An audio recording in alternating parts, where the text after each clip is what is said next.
Dieu par l'espérance. Voilà ce que dit Saint Jean de la Croix. Il dit ça, c'est ce que nous, on appelle habituellement, entre les guillemets, charnel, humain. Il dit non, le sensible doit être tourné vers Dieu.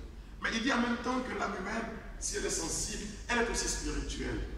Bien sûr, je ne vais pas faire un cours ici, mais quand il entend par spirituel, notre entendement, comment nous comprenons les choses, notre mémoire, ce que nous tenons en nous-mêmes, comment nous devons comprendre. Et là, on a besoin que le Seigneur nous éclaire, nous donne la juste compréhension des choses. Notre entendement doit être éclairé pour ne pas tomber dans les préjugés. Vous voyez, souvent, on tombe trop vite dans des préjugés, dans des catégorisations, et ce n'est pas bon. Ce n'est pas bon. Notre entendement doit être purifié, éclairé. Et puis vous avez vu que dans le psaume premier, on a dit qu'on peut être corrompu aussi par son entendement.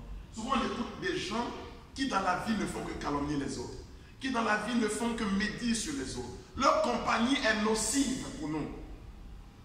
On dit on ne choisit pas les frères, mais les amis on les choisit, mes soeurs. Quelqu'un qui me tire vers le bas, il devient un danger pour ma vie chrétienne. Quelqu'un d'autre, la compagnie, n'est qu'un moment de déstabilisation de la vie des autres, critique des autres, médisant sur les autres, calomnie des autres, jeter des pierres aux autres. C'est une compagnie qui me détruit. Le psaume premier, le tout premier des livres de la prière, le psaume nous dit qu'il nous faut chercher notre chemin en nous éloignant de ce type de comportement. Entendement. Entendement, mais pas seulement l'entendement, la mémoire. Parce que vous voyez, de l'entendement à la mémoire, le passage est très vite fait. Souvent, quand vous entendez quelque chose qui vous corrompt, qui vous sort tout le temps à l'oreille, vous finissez par donner raison à cela. Et vous enregistrez les catégories qui ne sont pas bonnes. Notre entendement et notre mémoire. Mais il dit, ce n'est pas seulement l'entendement et la mémoire, mais tout ceci doit nous amener vers la juste compréhension des choses de Dieu. Donc l'âme humaine est à la fois sensible et spirituelle. Mais cette âme humaine, puisqu'elle est faite pour Dieu, puisque nous sommes faits pour Dieu, vous vous souvenez que Thérèse d'Avila, et forcément, on ne peut pas la citer, dit Dieu premier servi. Et ça, c'est aussi la spiritualité de Saint Jean de la Croix. Dieu ou rien. Donc, quand vous êtes dans cette logique que toute votre vie doit être tournée vers Dieu, vous devez affronter des dangers de la vie. Pour Saint Jean de la Croix, la vie de l'âme est comme itinéraire, une montée vers le haut. On est dans une nuit obscure, dit-il dans sa poésie. Et il nous faut vivre notre ascension vers Dieu. Mieux qu'une ascension, il faut vivre une ascension vers Dieu. Parce que c'est Dieu qui va nous aider aussi à monter. Mais quels sont les dangers qu'il nous faut redouter dans cette montée vers Dieu? Il parle des deux mauvaises passions. Pour Jean de la Croix, il y a deux mauvaises passions qu'il nous faut redouter. C'est le virus de la vie chrétienne. C'est quelque chose qui mange notre vie chrétienne et qui nous détruit. Et nous qui vivons en communauté, vous les religieuses, nous les frères, nous devons faire attention à ces deux virus de la vie chrétienne. Le premier virus, cette première passion mauvaise, il appelle ça la concupiscence. La concupiscence. La concupiscence, il faut entendre ici, c'est tous les épanchements mauvais, tous les désirs mauvais qui montent dans le cœur de l'homme. Paul dit, le bien que je veux faire, je n'arrive pas à le faire. Mais avant d'empêcher quelque chose, me tire irrésistiblement vers les choses mauvaises. En fait, la concupiscence naît de notre égoïsme. Le désir d'avoir quelque chose pour toi va te tirer vers le bas. Dans la vie religieuse, pourquoi il n'y a pas de quartier privé? C'est pour tuer la concupiscence qui est en nous. C'est pour faire barrage. Oui, souvent, on est avec les autres, mais en même temps, on a notre petit règne quelque part.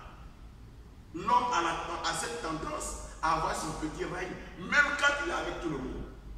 Il veut un lieu où il est le patron. Je veux un vêtement pour moi. Je veux un plat pour moi. Je veux un petit commandement pour moi. Et cette concupiscence nous amène aussi vers les choses de la sensualité. Parce que notre chair est égoïste. Elle veut toujours faire remarquer qu'il est là. Qu'elle est là. Et qu'elle a aussi son mot à dire. Alors, il faut faire attention à la concupiscence. Et toute la théologie sur la concupiscence. Vous en savez plus sur moi. Je vais quand même m'appesantir dessus. Mais il dit qu'il y a une autre. Et ça, c'est maintenant pour tout. Ça, c'est le péché de tous les spirituels. Enfin, pas tous. De tous les chrétiens, mais pas tous. Il parle de l'irascible. La colère. Vous voyez, quand je vous dis ça, je souris. Parce que moi-même, je suis compris dedans. Dans la vie chrétienne, je suis très mal placé pour vous le dire, mais quand vous êtes passionné de Dieu, vous êtes à la fois passionné de l'homme. Donc vous avez tendance à vouloir faire beaucoup. Vous vous dépensez sans compter. Vous faites même plus qu'on y a à faire. Vous êtes en activité, même les sœurs contemplatives sont en activité du matin au soir. Même le moine est en activité du matin au soir. La générosité, le souci de l'autre, le désir de faire bien nous met souvent en activité. Danger, c'est que nous en faisons tellement que nous n'avons plus le temps de repos. Et nous retombons dans un grand travers qui est le stress, qui est l'angoisse. Et vous savez ce que ça va créer? Ça va créer l'irascible, des crises de colère. Ça va commencer à détruire et entraîner la vie communautaire. Ce n'est pas la colère du mauvais, du méchant, mais ça s'appelle la colère du bon. Padre Pio avait la colère du bon. C'est-à-dire, c'est l'excès de générosité qui devient maintenant un stress et qui te porte maintenant à l'irascible et qui t'amène maintenant à avoir des comportements que les autres ne comprennent pas. Et tu l'as crié, mais qu'est-ce qu'il a? Mais qu'est-ce qu'il a? Il a travaillé toute la journée, il est fatigué. Même ton bonjour l'énerve. Et à la fin, quand il se retrouve seul, il ne sait même pas pourquoi ton bonjour est énervé. Mes soeurs, quand on est fatigué, Dieu merci, il nous a donné des supérieurs qui ne sont pas des monstres, qui ne sont pas des petits diables. Je suis fatigué et je me repose. Pour ne pas tomber dans les racines, pour ne pas créer l'effet contraire voulu par ma générosité. C'est la répulsion, l'éloignement, la déstabilisation et tout ce que vous pouvez mettre derrière. Que Dieu nous aide. Alors Saint Jean dit, faisons attention d'une part à nos pulsions, à nos tendances, mais faisons aussi attention, ça c'est le côté mauvais, mais faisons attention aussi au péché de l'irascible. Vous voyez, on dit qu'on a les défauts, on dit ça en français, on a les défauts de nos qualités, l'excès dans la générosité, en guillemets, abusive, nous conduit dans l'irascible. Et c'est en même temps l'occasion pour nous dire, à vous dire, mes sœurs, que dans la communauté, il faut être patient. Quand vous voyez vous-même que l'irascible est le défaut de la générosité. Si c'est une sœur qui travaille un peu trop, qui devient irascible, il faut commencer. Ça va être un indicateur pour nous, accompagnateurs, pour dire, écoute, le moment est venu, que tu décroches un peu, que tu te reposes un peu, que tu dormes un peu. Thérèse d'Avila, puisqu'on parle de cette homme là, on ne parle pas la cité, disait à ses filles de faire oraison au lit. Dites-moi comment on fait oraison au lit. Ça veut dire, donc, aujourd'hui, mais pour ne pas te désespérer, pour ne pas dire que tu ne pries pas, ma soeur, on dit, pour aujourd'hui faire oraison au lit. Mon père a dit qu'on fait oraison au lit. Oraison du lit, c'est dormir. Arrive à pas dormir. Mais regardez l'humanité de ces gens qui ont cherché une vie chrétienne authentique et qui se sont privés, on l'a vu dans le Père Président l'a dit au début de cette célébration, qui se sont privés. Maintenant, dans tout ça, je termine, parce qu'on ne peut pas tout dire sur Saint Jean de la Croix. Non, c'est pas possible. C'est tout un volume de cours d'une année ou de 2 années ou de 3 années. On ne peut pas finir ça en 5 minutes. Mais Saint Jean de la Croix nous dit que si nous voulons réussir notre vie chrétienne, il y a 2 vertus auxquelles nous devons nous accrocher, qu'il appelle les critères de vérité. Pour lui, c'est les critères de vérité.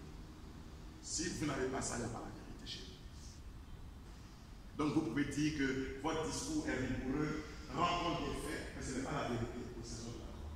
Voilà pourquoi beaucoup de gens confondent vérité. Dans les communautés, souvent, ça met des malades. Moi, je dis la vérité, et ma soeur n'a pas dit la vérité. Et je ne comprends pas le supérieur qui prend le parti de la soeur, qui pourtant n'a pas dit la vérité. C'est quoi la vérité?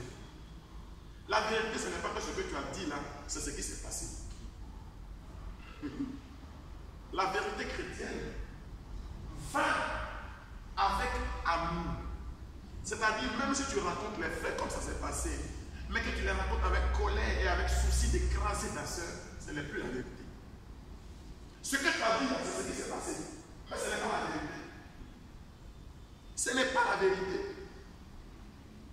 Voici les deux critères de vérité.